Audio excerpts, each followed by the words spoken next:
ஆனால் அப்போ பேசும்போது கரெக்டாக சொன்னாங்களா சார்? அந்த அடுத்த மாநிலங்களவை தேர்தலில் அவங்க சொன்னாங்களா? அப்படி தான் சொல்கிறாங்க பிரேமலதா விஜயகாந்த். ஆனால் எடப்பாடி பழனிசாமி முதல்ல அப்படி இல்லை, அப்படிங்கிற மாதிரி அப்படி ஒரு ஒப்பந்தமே இல்லாத மாதிரி தான் அவர் சொல்லிட்டு இருந்தார். ஆனால் அது எழுதப்பட்ட ஒப்பந்தமாக இருக்கா சார்? ஒன்லி பேச்சு வழி ஒப்பந்தமாக தான் அது இருந்ததா? அது மாநிலங்களவை தேர்தல் எழுதப்பட்ட ஒப்பந்தம். ஆனால் இயர் போடல இல்லை, இயர் போடல.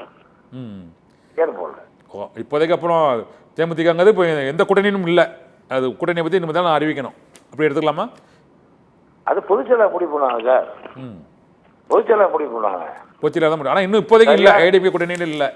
சரியான நேரத்தில் சரியான முடிவு எடுப்பார்கள். எங்களுக்கு இப்போ ஒரே குறிக்கோள், இந்த 6 மாதம் தமிழ்நாடு பூரா சுற்றுப்பயணம் பண்ணி, ஏன்னா எங்க கழகத்துடன் தொய்வடைஞ்சால கேப்டன் இல்லாதனால, அவர் மறைவுனால எல்லாம் அங்கேயே தான் இருக்கான். அவங்கள போய் கட்சியை பலப்படுத்தணும். அது ஒண்ணுதான் குறிக்கோள். நாங்க பெருமையா சொல்லிக்குவோம், தமிழ்நாட்டுக்கு 68,000 பூத்து வாங்கிட்டா எங்க கட்சி தொண்டன், கேப்டன் கட்சி தொண்டன் இருக்கிறான்.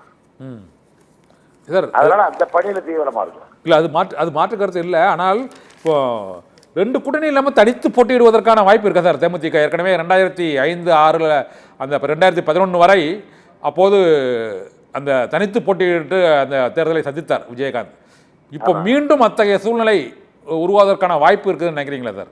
சார் 2009 நாடாளுமன்ற சேலம் நாடாளுமன்ற தொகுதி வேட்பாளர் 1.5 லட்சம் ஓட்டு வாங்கினது நானும் தான்.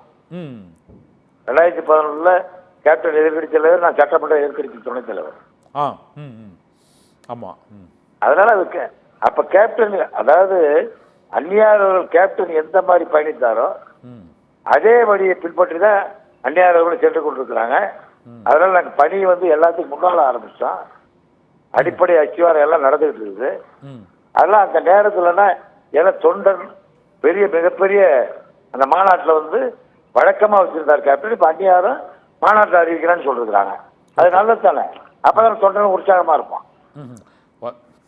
அந்த இழந்த வாக்குகளை மீண்டும் பெறுவதற்கான முயற்சி இப்போதைக்கு. அது கூட்டணி குறித்து நாங்கள் இன்னும் கூட்டணி குறித்து அப்போ அந்த நேரத்தில் முடிவு பண்றது தான். இப்போதைக்கு அதுதான். நீங்க இழந்த வாக்குகளைன்னு நான் தான் சொன்னல, ஏடிஎம்கே டிஎம்கே எல்லா கட்சிக்கும் அந்த மாதிரி ஒரு சோதனை காலம் வந்திருக்குது. அதனால வாக்கு சதவீதம் இல்லை. அப்ப அந்த டைம்ல மக்கள் ஏற்றுக்கல. எங்க வாக்கு சதவீதம் அப்படியேதான் இருக்கு. அது கேப்டனுக்கு மறைந்த பின்னாலே மக்கள் மத்தியில் இன்னும் அபரிதமான சொல்லாக்கு இருக்குது. அதுல இப்ப இளைஞரணி செயலாளரா கேப்டனை போலே இருக்கின்ற எங்க விஜய் பருவான் தம்பி தமிழ்நாடு பூரா சுற்றுப்பயணம் செய்ய போறாரு. அதெல்லாம் எங்களுக்கு மிகப்பெரிய பிளஸ். விஜய பிரபாகரனை பொறுத்தவரை சொற்ப வாக்குகளில் அந்த விருதுநகர் தொகுதியில் அவர் வாக்குகளை வெற்றி வாய்ப்பை இழந்தார். இந்த சூழ்நிலையில் அது இந்த கூட்டணி கட்சிகளின் வாக்குகள் சரியான முறையில் அந்த ஓட்டிங் டிரான்ஸ்ஃபர்மேஷன் ஒழுங்காக ஆகலைன்னு நினைக்கிறீங்க. நீங்கள் பல தேர்தல் களங்களை நீங்கள் சந்திச்சிருக்கீங்க.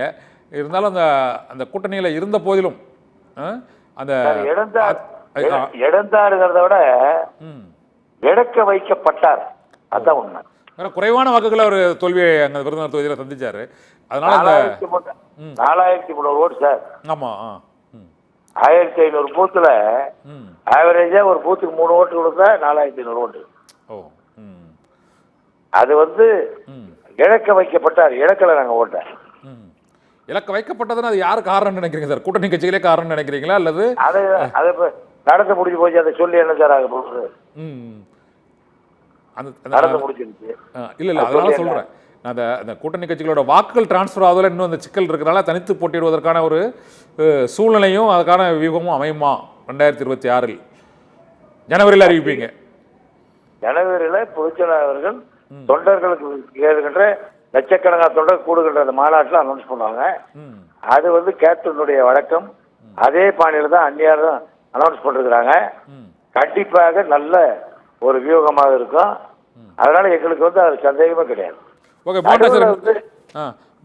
கேள்வி, இந்த தமிழக வெற்றி கழகம் இந்த அளவுக்கு ஒரு தேர்தலில் இப்போ 2 நடிகர் கட்சிகள், அதாவது விஜயகாந்த் ஒரு பக்கம், தேமுதிக கட்சி ஒரு பக்கம், அதுமாதிரி நடிகர் விஜய் தரப்பிலே இந்த தேர்தலில் மிக முழு வீச்சில் இறங்குறாங்க. அது எந்த அளவுக்கு ஒரு தாக்கத்தை ஏற்படுத்துன்னு நினைக்கிறீங்க சார்? பொதுவான ஒரு அரசியல் பார்வையாளராக நீங்கள் சொல்லுங்க சார். அதை கட்சியின் சார்பாக அஃபிஷியலாக இல்லாமல் சொல்லுங்க, எந்த அளவுக்கு தாக்கத்தை ஏற்படுத்தணும் சார்? நீங்கள் மீடியாவில் இருக்கிறீங்க.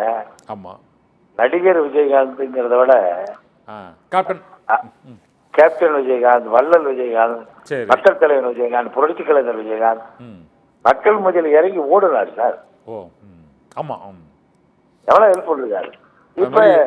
இப்ப இவர் அரசியலுக்கு வந்திருக்காரு. அது ஜனநாயகத்துல எல்லாரும் அரசியலுக்கு வர்றது வாடிக்கைதான். அவர் ஒரு தேர்தலை சந்தித்து அவர் வியூகம் எப்படி இருக்கிறது, தேர்தல் முடிந்த பின்னால்தான் அவருடைய இயக்கத்தினுடைய வலிமை என்னன்னு தெரிய வரும். அதற்கு முன்னால நம்ம கருத்து சொல்ல சரியா இருக்காதுல்ல.